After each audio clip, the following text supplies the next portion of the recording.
Allergiya va gemoroyga tavsiya bering deyishibdi azizlar. Allergiyaga ajoyib davo bo'luvchi mana shu yantoq o'simligi. Yantoq o'simligi Sharq tabobatida o'zining allergiyaga qarshi kasalliklarga kurash bo'yicha nomer 1 giyohlar sirasiga kiradi azizlar.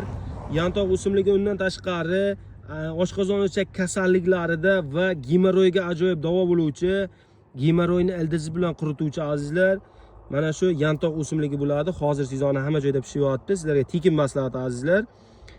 Buning allergiyaga ichilish tartibi juda oddiy, juda oson.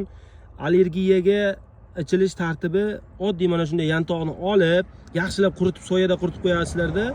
Katta osh qoshiqda 1 qoshiq 1 litrga damlanadi va ertalab kechqurun 2 mahaldan 200 grammdan iste'mol qilinadi azizlar. Ertalab kechqurun 2 mahal och qoringa iste'mol qilinadi.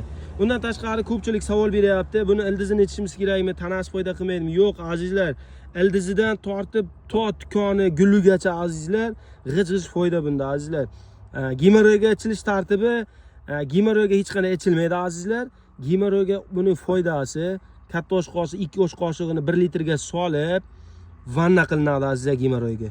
Gemoroyga va oshqozon ichak kasalliklariga hamda allergiyani ildizi bilan yo'qotuvchi azizlar, mavsumiy allergiyaga va har xil allergik kasalliklarga ajoyib davo bo'luvchi yantoq o'simligi.